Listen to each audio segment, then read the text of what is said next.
turunkan Al-Quran ke pintu langit, atau kalau bahasa kitanya ini ke pintu arsy Allah Subhanahu wa Ta'ala. Secara langsung itu malam 17. Adapun malam 23 atau 27 sebagaimana riwayat yang turunnya Iqra bismi rabbikal ladzi khalaq, itu adalah turunnya Al-Quran dari pintu atau langit arsy itu menuju Nabi secara berangsur-angsur. Jadi Al-Quran itu secara utuh diturunkannya pada malam 17 gitu ya, ke pintu arsy atau ke langit arsy.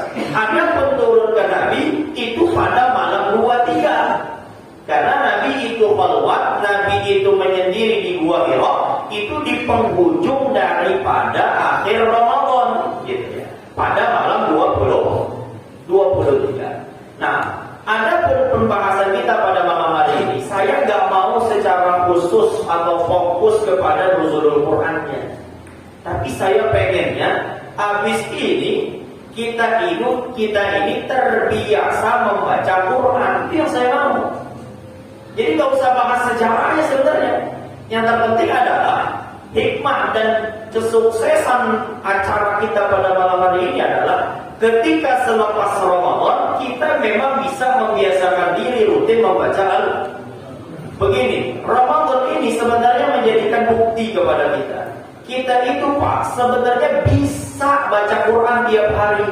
Sebenarnya Ramadan ini sebenarnya Ramadan itu kan bulan kita ini banyak belajar. Salah satunya itu ya, pelajaran yang bisa kita ambil dari Ramadan, hikmahnya sebenarnya kita ini bisa Pak Bu baca Quran tiap hari itu bisa gitu ya. Salat malam minimal kayak tadi itu 11 rakaat itu sebenarnya bisa. Kemudian apa lagi? Puasa sunnah sebenarnya kita juga bisa. Sedekah, zakat sebenarnya kita juga bisa. Ini di Ramadan semua kan kita lakukannya.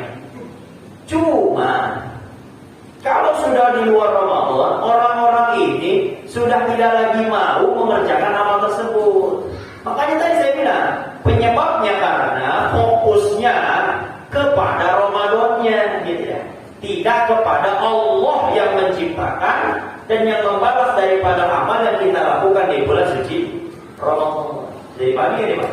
Jadi kita ini mulai sekarang harus menjadikan kebiasaan ini agar selepas Ramadan Quran itu nggak cuma standby di lemari, tapi senantiasa kita baca. Walaupun dalam satu hari dibaca 1 kali. Bapak sekarang kalau Ramadan membaca Quran sehari berapa kali? Sekali. Berapa? Sekali sehari. Gak usah pakai jus dah, gak usah. Berapa kali aja dah pokoknya. Kalau ikut sholat 5 waktu berarti kita baca Quran dalam satu hari 5. Nah 5 kali ya. Nah nanti habis Ramadan jangan ditinggalin. Ramadan aja bisa, masa di luar Ramadan enggak? Nah ini kan aneh. Berarti kamu baca Quran karena Ramadan, bukan karena Allah Subhanahu wa Ta'ala. Ini Al-Quran ini penting Pak. Jadi begini, kita bikin berapa ya? Saya takut ibu-ibu di belakang udah nggak sabar ini. Saya pengennya mas sebentar gitu ya, tapi requestannya sepertinya nyuruh saya lama ini. Karena saya duduk disuruhnya. Gitu ya. Kalau diri mas 10 menit, 15 menit tidak selesai gitu. Begitu. Ya. Saya mah sampai sahur juga siap aja Bu. Besoknya tidur. Oke, nggak bisa aja. Bentar lagi Bu, bentar lagi ya Bu ya. Apa juga ya. Oke. Kalau kita berbicara tentang Al-Quran, Al-Quran itu mukjizat Nabi yang paling sempurna. Paling sempurna. Mau dibandingkan dengan mukjizat siapapun Nabi-Nabi sebelum Nabi Muhammad, nggak ada tandingannya. Nggak ada tandingannya. Dan mukjizat yang kenapa Al-Quran dikatakan mukjizat yang paling sempurna? Karena satu-satunya mukjizat yang sampai detik ini masih ada dan terjaga hanya Al-Quran. Bapak dengar gak dulu cerita tentang mukjizat Nabi Musa itu punya tongkat. Tongkatnya berubah jadi apa? Ular kan? Bapak kurang ngaji berarti. Jadi naga. Nah, beneran ini. Bukan jadi ular, tapi jadi silahkan Bapak buka kitab tafsir, terlebih khusus di tafsir Imam Baghawi, tafsir Mukhtasar Imam Baghawi. Ya walaupun memang beda-beda. Ada juga yang bilang ular tuh ada, saya nggak menafikan ya. Cuman Pak begini, kalau ular lawan ular, ya kan kayak gimana ya? Ya dalam maksud saya, apa ya? Tapi kalau itu kan di riwayat, kalau Bapak itu dengar cerita tentang itu kan penyihir-penyihirnya itu ketakutan, kemudian mereka akhirnya ngikut Nabi Musa. Kalau yang dilawan ular juga, ya nggak begitu tuh nanti ceritanya tuh. Yang dilawan harus lebih gede. Makanya ulama ada yang bilang bukan ular, tapi naga. Oh, naga kayak apa naga itu kan? Bukan 9 naga, bukan? Naga. Bukan 9 naga. Ini bukan dongeng, Pak. Ini kan lagi-lagi pendapat ulama. Saya kan sampai jawab aja dengan apa yang sudah saya baca, gitu ya. Jadi, ya Bapak jangan bayangin naga tuh kayak yang Bapak lihat di sinetron, Bapak lihat di Indosiar, bukan naga Indosiar, bukan ya. Naga pokoknya mah naga aja, ya pokoknya naga aja. Ya, sekarang Bapak saya mau tanya dulu, kayaknya kita harus percaya gak dengan cerita itu? Ya harus. Kenapa? Karena itu tercatat dan disampaikan. Yang nyampaikan siapa? Ya Nabi Sallallahu Alaihi Wasallam. Bahkan diceritakan juga dalam Al-Quran. Oke. Tapi ada tapinya nih. Bapak bisa lihat nggak tongkat itu? Sekarang mana? Di mana tongkat? Nah, apa udah jadi ular tuh? Kan nyatanya udah jadi ular, balik lagi jadi tongkat. Kok balik lagi jadi tongkat? Iya, buktinya Nabi Musa itu ngebelah laut pakai apa? Pakai tongkat. Berarti tongkatnya balik lagi, Pak. Ya kagak jadi ular terus itu. Kagak jadi naga terus, balik lagi si tongkat lagi, kemudian digunakan buat apa? Ngebelah laut merah itu kembali, kemudian kebelah menjadi 2. Nah sekarang Bapak saya mau tanya, mana tuh tongkatnya itu? Kalau di luar sana ada yang mengatakan, oh ini tongkat dari Musa ada di museum, bener ya itu? Jangan-jangan bohong lagi, kayak sekarang ini banyak kiswah Nabi. Ya Allah, lihat, bohong itu gimana ngambilnya? Coba kiswah Nabi, makanya belajar sejarah. Ya, kiswah Nabi itu Pak, nggak kayak kiswah Ka'bah. Kalau kiswah Ka'bah, Bapak masih gampang nyarinya, karena tiap tahun diganti. Kiswah Nabi itu nggak tiap tahun diganti. Itu lama digantinya. Kiswah Nabi itu lebih lama daripada kiswah Ka'bah. Gitu ya. Kenapa kalau lebih lama? Agar menjaga kemuliaan Rasul. Biar orang itu nggak terlalu banyak interaksi dengan makom Nabi. Kalau terlalu banyak interaksi dengan makom Nabi, nanti tercemari makom mulia itu ya harus begitu. Kalau orang mau datang, kalau apalagi itu kalau makom Nabi dibuka tuh, Wahabi, coba yang jaganya orang Jawa, wah repot itu urusan. Silakan, hancur itu makom saya jamin. Ya kan kita bisa tahu keadaan kita kan begitu kan sebenarnya ya. Oke, jadi begitu tuh. Jadi mana tongkatnya Nabi Musa? Gak bisa kita buktikan sekarang ini, gitu ya. Adapun Quran, dari dulu sampai sekarang kita bisa tahu mana Al-Quran yang asli. Dan memang Al-Quran ini akan dijaga sampai hari kiamat. Allah jaga Al-Quran ini. Maka tanda-tanda hari kiamat nanti adalah Quran itu Allah angkat dari bumi. Itu salah satu tanda kiamat itu. Jadi tulisan-tulisan Al-Quran ini udah gak ada lagi. Maka selama Quran ini masih ada, baca. Kenapa? Karena Quran ini yang akan menjadi syafaat nanti kita di hari kiamat. Nabi SAW bilang, Iqra'ul Quran fa innahu ya'ti yawmal qiyamati syafi'an li ashabi. Baca Qurannya Pak. Bapak udah hafal belum? Bu, udah hafal belum Bu? Ini Bapak gak jawab, ini gak berani jawab ya. Udah hafal belum Pak? Udah, alhamdulillah. Yang belum mah ya tuh. Udah menembus 3 ini, mau kapan coba? Minimal sekali lah. Karena ulama katakan haknya Al-Quran di Ramadan itu dibaca khatam 1 kali. Jangan sampai khatam ini. Usahakan betul. Ya kalau udah usaha, udah benar-benar usaha ternyata gak kekejar juga, ya itu lain ceritanya. Tapi kalau Bapak malas-malasan, waktu banyak kosongnya, bagi baca buku, 3 minggu buat baca Quran, ini berarti melalaikan Al-Quran. Maka kita tersibukkan dengan dunia sampai lupa kepada Al-Quran. Ini yang bahaya. Karena nanti Quran ini yang akan menjadi sebab kita bahagia berjumpa dengan Allah Subhanahu. Jadi memang semua para nabi itu punya mukjizat, Pak. Sebagai, kalau bahasa ulama, sebagai pelengkap gitu. Siapapun nabinya pasti punya mukjizat. Itu pasti itu, ngomong sama burung, itu namanya mukjizat, itu namanya. Gitu ya. Apalagi bisa bangun istana, itu namanya mukjizat semua daripada Allah Subhanahu wa taala sebagai pelengkap untuk para nabi dan juga para rasul. Dan Nabi Muhammad itu ketika ingin mendapati wahyu pertama, Nabi itu memang senangnya menyendiri, Pak. Di mana namanya? Di gua Hiro. Jabalnya namanya Jabal apa? Jabal apa ini? Jabal Nur namanya. Gua Hiro.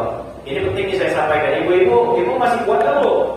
Ibu cuma disuruh duduk doang sama dengerin itu nih ya. Nih, coba dengerin baik-baik. Ibu tahu gak siapa yang bawain makannya Nabi ketika Nabi di gua? Ini ibu-ibu di secara khusus nih. Siapa yang bawain pakaian Nabi beribadah di gua Hiro? Kenapa Pak Nabi pilih gua Hiro? Nanti kalau Bapak naik ke gua Hiro nih ya, yang belum semoga sampai ke sana. Ya, itu kalau di gua Hiro itu ada satu celah yang itu bisa langsung melihat Ka'bah. Maka Nabi senang di situ, menyendiri di situ karena sambil memperhatikan Ka'bah. Kalau sekarang udah nggak bisa. Kenapa? Karena bangunannya udah tinggi-tinggi. Nah, itu Nabi di sana tuh di gua Hiro. Ini saya kasih gambaran dulu ya. Ini Jabal Nur nih, salah satu jabal atau gunung tertinggi, salah satu gunung tertinggi di Mekah. Itu ketika Nabi Shallallahu Alaihi Wasallam itu di mana namanya di Gua Hiro, ini Jabal Nur nih tinggi. Itu naik nih, kalau naik dari sini kita naik ya, ke atas sampai atas. Gua Hiro tuh bukan di sini. Bapak perlu tahu nih. Bapak harus turun lagi di sini dikit 18 meter ke bawah, maka disitulah Gua Hiro. Jadi kalau kita bahasa ini, kita naik dari sini, Gua Hiro-nya ada di balik gunung. Paham ya? Nah, itu tuh Gua Hiro tuh. Itu dulu, Bu, ibu-ibu dengerin nih. Itu Siti Khadijah, Sayyidah Khadijah tuh, Bu ya. Itu naik gunung sendirian. Berangkat jam 3 subuh, nyampe jam 5 subuh. 2 jam Bu naik gunung. Buat ngebantuin suaminya ibadah. Mulai lagi gimana deh? Buat ngebantuin suaminya ibadah. Jadi sekarang Ibu, peran dari seorang istri adalah ngebantu suami agar nyaman dalam beribadah, gitu ya. Jadi kalau ibu nih mau ditinggal suaminya itikaf, jangan ngambek. Mas saya nyampein aja, karena ada ibu-ibu yang kalau di sini mah kayaknya nggak ada ya, nggak tahu lah mungkin di mana lah, mungkin ada ibu-ibu yang suaminya mau itikaf itu marah dia cemberut. Ini anak 3 gimana nih? Masa gua sendirian? Nah, gitu. Kurang lebih begitu tuh. Tanya nyucinya gimana, masaknya gimana, nganterin sekolahnya siapa? Bu, 10 hari doang. Dan ibu nggak disuruh naik gunung, Bu. Enggak. Cuma suruh nyiapin baju, cuma nyiapin makan, nggak perlu naik gunung. Bawain perlengkapan buat suami seperti Sayyidah Khadijah. Jadi ibu kalau mau jadi wanita yang mulia di hadapan Allah, itu harus menjadi wanita yang memfasilitasi suami dalam beribadah. Jadi kalau suaminya izin itikaf, itu nggak usah ditolak dan jangan dicemberutin. Ya, ini Pak udah saya sampaikan nih Pak, kalau itikaf di bawah keterlaluan Bapak. Ya, oke. Kembali, jadi Al-Quran ini Bapak Ibu ya, harus, jadi kan nuzulul Quran ini harus kita jadikan sebagai sandaran. Bapak Ibu, Quran itu sangat memberikan manfaat dan efek yang positif bagi pembacanya. Mau dia udah mati ataupun belum mati, masih hidup. Ini dikisahkan ya, ada seseorang, 2 orang yang dua-duanya ini bertengkar, A, B, kita sebutnya A sama B aja. Ini bukan cerita fiksi, ini nyata tercatat di dalam kitab-kitab para ulama.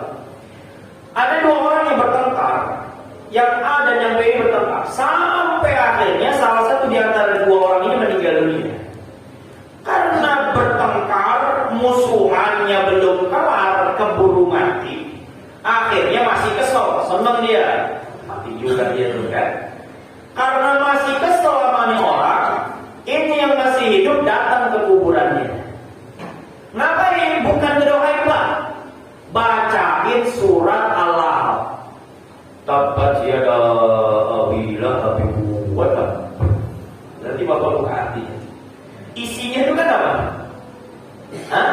Hinaan, siksa buat Abu Lahab, ya, bersama istrinya kan? Kenapa dibacain surat Al-Lahab? Biar nih orang yang berurusan sama dia nih, yang dulu di masa dulu di dunianya bertengkar, ini biar disiksa seperti Abu Lahab disiksa. Oh ini kan namanya. Ini musuhannya sampai mati ini Pak ya. Alhamdulillah. Bapak juga penting nih. Lailatul Qadar gak bakal Bapak dapat. Gak usah musuhan apa? Kayak anak kecil aja musuhan. Ini gitu ya.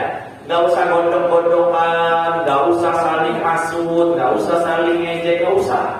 Bersihkan aja hatinya.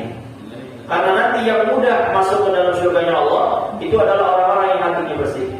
Illa man atallaha biqalbin salim. Kecuali orang-orang yang menghadap kepada Allah, datang kepada Allah itu dengan hati yang benar. Ini Quran kembali kepada Al-Quran. Akhirnya dibaca surah Al-Lahab. Selesai dibaca Al-Lahab, pulangnya orang. Sampai rumah tidur. Di dalam tidurnya dia mimpi ketemu temannya yang bermusuhan sama dia. Ini cerita mimpi. Bapak boleh percaya boleh enggak? Karena zaman sekarang kalau cerita-cerita gini nih dianggapnya bohong. Susah juga ya. Maka saya selalu sampaikan, kalau saya nyampe ini, Bapak mau percaya mau enggak terserah Bapak. Terserah, saya katakan. Karena cerita kayak gini, ini sifatnya adalah sesuatu yang nggak nampak. Jadi Bapak mau percaya, ya ayo. Enggak ya udah apa-apa. Tapi kalau Bapak percaya, ada hikmah di balik itu. Ada pelajaran yang bisa diambil. Dan dari situlah maka para ulama mempercayai kisah ini. Begitu. Datang di dalam mimpi orang ini, musuhnya yang tadi, dibacakan surah Al-Lahab. Di dalam mimpi itu, orang yang udah mati ini, musuh dia, datang buat apa? Ngucapin terima kasih. Kenapa? Karena barokah bacaan Al-Lahab yang dia baca tadi, dia dapat jutaan rahmat daripada Allah Subhanahu wa Ta'ala. Itu yang dibaca Al-Lahab. Gimana kalau yang dibaca Yasin? Gimana kalau yang dibaca Fatihah? Gimana yang kalau yang dibaca kalau ada orang mati dihatamin Quran? Wah, kayak apa coba?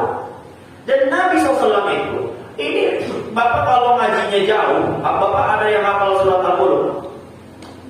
Gak ada, oke. Yang punya rutinan punya surat baca surat Al-Mulk ada? Setiap malam ada gak yang rutin? Gak ada juga, kalau bingung juga saya ini. Gak apa-apa. Kalau bisa nanti di sini dibiasakan. Ini kan kita lagi bahas tentang Al-Quran ini. Jadi nanti Pak, ini diceritakan oleh Nabi SAW. Itu ketika ada orang yang meninggal dunia, dia punya kebiasaan membaca surah Al-Mulk, gitu ya. Sehingga Al-Mulk itu dia hafal. Orang kalau udah banyak bahasa sering baca, hafal nanti. Kayak baca Bapak Fatihah. Bapak Fatihah itu hafal apa hafal sendiri? Fatihah. Hafal sendiri itu. Kenapa? Karena tiap sholat dibaca, gitu ya. Nah ini diceritakan, ada seseorang yang hafal surah Al-Mulk dan menjadi kebiasaan dia tiap malam baca Al-Mulk sampai Al-Mulk ada di dalam hatinya. Ketika meninggal dunia, gitu ya, ini surah Al-Mulk ini Pak menjelma. Apa menjelma? Menjelma, menjadi cahaya. Nanti Al-Quran itu akan datang menjadi cahaya Pak buat kita di alam kubur. Sebagaimana yang Nabi tadi bilang. Jadi surah Al-Mulk ini menjelma, menjadi cahaya, membela si mayit. Ketika mayit ini mau dihukum, mayit ini mau dipukul sama malaikat ini, dibelain sama surah Al-Mulk. Kayak apa? Itu baru Al-Mulk. Apa kalau Bapak baca Waqiah? Apalagi kalau Bapak rutin baca Al-Quran, itu bisa menjadi benteng daripada siksa kubur nantinya. Ini coba-coba ini. Jadi peringatan nuzul Quran itu agar kita ini makin semangat dan makin istiqomah baca Quran. Itu. Jadi saya sampaikan ini, kalau Bapak yakin, Bapak percaya, pasti Bapak semangat. Dan saya nggak akan berdusta dengan ucapan saya. Karena tadi Nabi SAW bilang, "Man kadzaba alayya muta'ammidan," kata Nabi. Siapa yang berbohong atas nama saya, kata Rasulullah, secara sengaja, falyatabawwa maq'adahu minan nar. Siapin tempatnya nanti di api neraka Allah Subhanahu wa taala. Jadi saya ini hanya menyambung lisan para ulama yang mereka dapatkan daripada hadis baginda Rasulullah sallallahu alaihi wasallam. Akhirnya ketika mau dipukul, nggak jadi dipukul. Kenapa? Karena kata surah Al-Mulk, kita sebutnya Al-Quran aja berarti kan, itu surah daripada Al-Quran. Jangan kamu pukul. Kenapa? Karena di dalam hati dia ada saya. Ini baru Al-Mulk. Makanya orang yang hafal Quran itu, bapaknya yang anaknya nggak pondokin, Pak. Ini, saya ulangi lagi. Yang anaknya nggak pondokin, Pak. Jangan biarin dia sekolah di luar, hancur kalau nggak percaya, Pak. Ya, kalau nggak hancur di luar, hancur di rumah, handphone, Pak. Pondokin, Pak. Kalau dia berhasil hafal Quran, nih, catat baik-baik.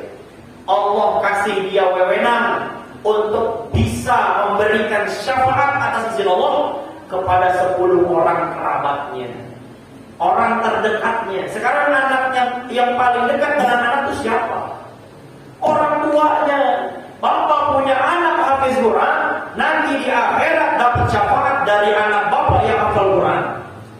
Dan di dalam hadis Nabi SAW katakan, orang yang anaknya hafal Quran, nanti di akhirat dia dipakaikan jubah, dipakaikan mahkota yang sinarnya itu lebih terang daripada sinar matahari. Itu sebagai tanda. Nanti di akhirat tuh ada yang begitu. Ini tanda ini anaknya hafal Quran. Ini Al-Quran, Bapak. Kalau kita nggak usah bahas Quran yang 30 juz saja. Di dalam hadis Nabi SAW katakan itu, ada seseorang yang diazab oleh Allah SWT. Diazab di dalam neraka. Kemudian pada suatu hari ternyata Allah hentikan azabnya, dimasukkan ke dalam surga.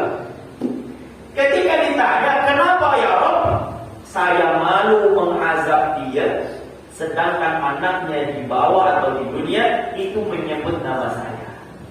Anaknya baru ucap-ucap bismillah aja, orang tuanya dibebasin dari neraka. Maka oleh sebab itu penting orang tua ini mengontrol anak agar anak ini